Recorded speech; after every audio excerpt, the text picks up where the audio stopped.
Il y a un moment, faut arrêter de faire semblant. Le problème de la France, c'est qu'on sait tout, mais on fait rien. En tout cas, ça, c'est le problème de la justice. C'est pour ça que je suis bien content qu'on a Bruno Retailleau qui va enfin parler de certains problèmes en France sur la justice. On va voir qu'est-ce qu'il nous dit. Est-ce qu'il va régler ses problèmes? Est-ce qu'il a une solution ou est-ce qu'il n'a pas de solution? Est-ce que la solution, c'est juste de l'argent? C'est un manque de moyens? Ou c'est un manque de vouloir? Eh ben, sincèrement, on va voir ça.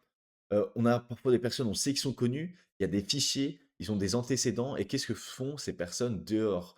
Qu'est-ce que font ces personnes à côté de nos enfants? Qu'est-ce que font ces personnes dans nos entreprises? Donc maintenant, la vraie question, elle est simple. Est-ce qu'on a des politiciens en 2027 qui vont répondre et enfin résoudre tous ces problèmes? Ou est-ce qu'on va encore être dans la merde pendant 5 ans?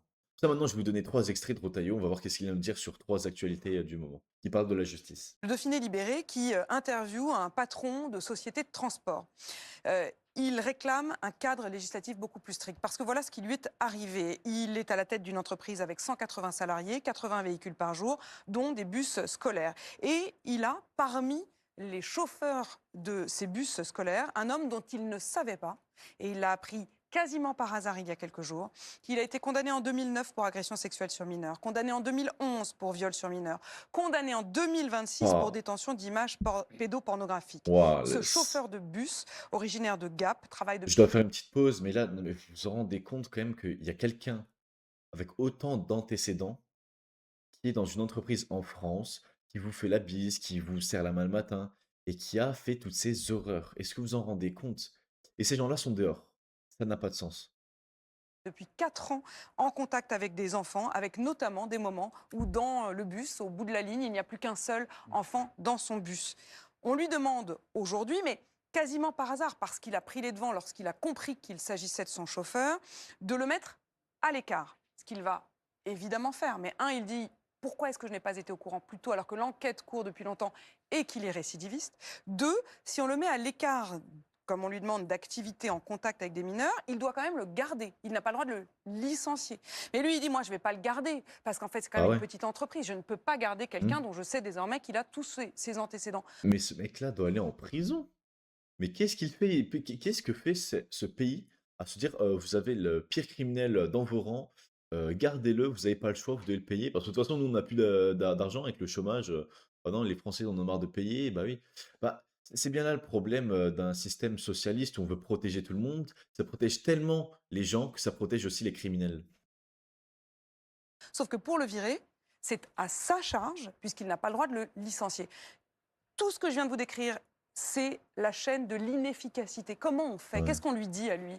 Je vous l'ai dit, ça a été ma Sa réponse, j'attends énormément de lui dans cette affaire. J'espère vraiment qu'il va nous apporter une solution et pas juste un politique comme Gérald Darmanin il y a quelques jours, il me semble, sur BFM ou LCI, qui nous faisait du blabla et qui juste nous ramollissait le cerveau et après dire: «Bah non, en fait, tout est bien fait, on a fait de bonnes choses depuis le début». Alors que sincèrement, non, Gérald Darmanin a fait un mauvais travail depuis le début. Il peut juste pas l'avouer. Quand on est politicien, on ne peut pas avouer qu'on a eu tort. une de mes propositions. Tous les employeurs publics, par exemple l'éducation nationale, ou privés, notamment pour les bus scolaires, par exemple pour des crèches privées, tous les lieux où il y a un contact avec l'enfance, je pense que les employeurs devraient avoir la possibilité de consulter le fameux fichier. J'ai une question à vous poser et s'il vous plaît, répondez dans les commentaires. Mais est-ce que vous pensez qu'une personne qui a des antécédents comme ça, devrait être dans une entreprise, devrait être libre et devrait pas être dans une prison?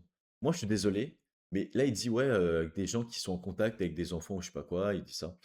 Non, moi, je pense qu'aucune entreprise, aucune personne ne veut autour de lui un criminel, un délinquant, une personne qui a fait tant de mal à une autre personne. Personne ne veut de ça autour de soi. Donc dis-moi sincèrement dans les commentaires, est-ce que vous accepteriez que quelqu'un proche de vous, dans votre travail, votre collègue, ça soit, ce type de personne-là? J'ai vraiment besoin de savoir, parce que là, Bruno Retailleau, il est en train de nous dire, là, quand on est proche des enfants, il faut qu'on puisse avoir accès aux fichiers, mais quand on n'est pas proche, bah, non, là, il y a pas de souci. Non, non, ça devrait être pour tout le monde. Moi, je pense, voilà, ça, c'est ma solution, la première solution. C'est que toutes les personnes condamnées, peu importe la condamnation, ça doit être public. On doit avoir un site web où ça affiche publiquement la condamnation de la personne, pourquoi, qu'est-ce qui s'est passé, avec un résumé simple de qu'est-ce qui s'est passé, simplement, et la conclusion, combien, d'années de prison, où est-ce que peut-être, donc un fichier simple où dedans c'est résumé, avec qu'est-ce que la personne a fait et combien de prison elle a eu, combien d'amendes elle a eu, et cetera, de quoi elle a été condamnée. Un fichier comme ça, simple, où on peut avoir plus d'informations si on veut. Voilà. Ça, ce serait une très bonne solution. Qu'est-ce qu'il va me dire monsieur, Bruno? Vous avez un nom, alors ils ne peuvent pas consulter tout le fichier, c'est-à-dire que vous avez un nom, Ils monsieur, disent, voilà, je fais passer monsieur l'entretien X, demain de monsieur voilà, X, est-ce que vous pouvez exactement, me je confirmer? consulte le fichier. Ouais, on fait passer un entretien, mais cette personne-là ne doit même pas passer d'entretien. On peut pas le laisser dehors. Bah, peut-être que j'abuse un peu, mais sincèrement, dites-moi. J'ai peur d'un peu abuser, je vous le dis. Donc dites-moi sincèrement en commentaire, est-ce que j'abuse ou est-ce que justement j'ai raison? Est-ce que je suis quelqu'un de normal du peuple ou est-ce que juste vraiment je suis, un extrémiste ou est-ce que vraiment je me trompe complètement? Peut-être que je me trompe.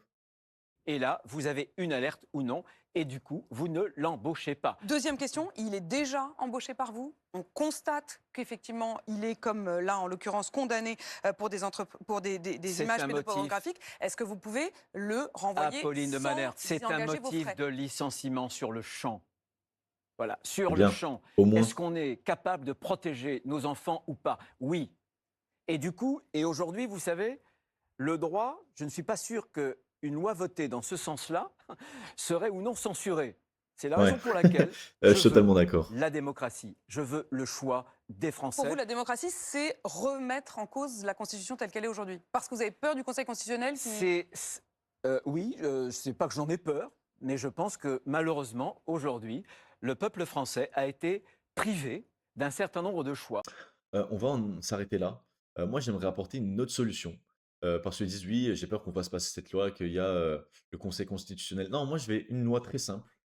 On laisse le peuple voter. Le peuple va aux urnes. Est-ce que ce cas-là, ces conditions-là doivent exister? Est-ce qu'on peut virer une personne parce que, bah, il a des antécédents comme ça? On verra, le peuple votera et en tant que démocratie, on est obligé de respecter la volonté du peuple. Second extrait encore sur la justice et vous allez voir celui-là est très intéressant. Je voudrais vous faire écouter le témoignage de Clément. Clément, c'est un ancien surveillant pénitentiaire. Il nous a dit une chose très très simple. Si on touche à mes enfants, si on touche à ma fille, je règle le problème moi-même. Je suis papa de 2 petites filles, 4 ans, 1 an et demi. J'ai ma première qui est à l'école depuis 2 ans. L'autre, ça va arriver aussi, elles vont grandir. Vous touchez à mes enfants, vous touchez à mes enfants, c'est vous êtes morts. C'est fini, c'est terminé. Vous comprenez? Est-ce que vous voyez jusqu'à où doit se rendre une personne parce que la justice ne fait pas son travail? Moi, cette personne-là, je vais le dire, je la comprends à 100%. Et vous savez quoi? C'est un bon père. Ces personnes-là qui ont fait du mal à des petites filles ou peu importe la personne, ils ont rien à faire avec un avocat en train de les défendre. Est-ce que vous en rendez compte que ces personnes, il y a des gens qui les défendent?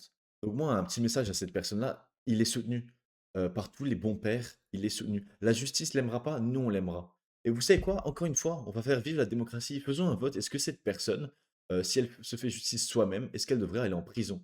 Cette personne qui se fait justice parce qu'on a fait, du mal à leur fille. Un très gros mal, c'est pas un petit mal, c'est pas on les a bousculés. Non, là, c'est un très gros mal. Et ben moi, je vous dis, le peuple votera et il votera bien. Et vous allez mais c'est fou à quel point on doit aller loin juste pour que des gens soient en prison, juste pour que des gens soient condamnés pour des faits. C'est vraiment absurde, hein. Je la comprends, mais je ne peux pas le justifier. Et pourquoi je suis ferme? Ces gens-là sont vraiment pas des gens du peuple, hein. Ils sont protégés. C'est comme Darmanin, encore une fois, il avait dit, «Oui, non, mais moi, j'ai plein de menaces et cetera, je risque beaucoup de choses». Non, Darmanin, tu ne risques rien du tout. Tu l'as même dit toi-même, toute ta famille est sous protection policière, tu ne risques rien. Nous, on risque quelque chose. Moi, demain, je suis tout seul dans la rue. Moi, il y a pas une personne pour défendre. J'ai pas de bombe au poivre, j'ai pas, d'armes, j'ai pas de couteau, j'ai pas le droit à ça, de toute façon. J'ai pas le droit de me défendre. En France, quand on se fait attaquer, tu es obligé de te laisser faire. Tu es obligé de te laisser attaquer. Et si tu oses blesser cette personne, ben, ça sera toi qui vas être condamné. C'est n'importe quoi, c'est irresponsable. Mais ça, c'est la France d'aujourd'hui. C'est honteux. C'est simplement que je veux éviter ça. Je veux éviter demain une société de la violence où ce sont les citoyens qui créeraient des milices, où on aurait... Oui, mais on doit en arriver là parce que la justice ne fait pas son travail et c'est absurde. On paye des centaines, des milliers, des millions et des milliards d'euros d'impôts pour avoir une justice qui ne fonctionne pas, pour qu'on ne soit même pas protégé dans notre pays. C'est absurde. des vengeances personnelles, avec parfois d'ailleurs des erreurs. Donc ça n'est pas possible. Mais de proche en proche, si on ne reprend pas le contrôle, si on n'assume pas des sanctions, On a malheureusement été victime d'une idéologie en France anti-prison. On disait, C'est mais vrai. la prison, en réalité, c'est pas bon.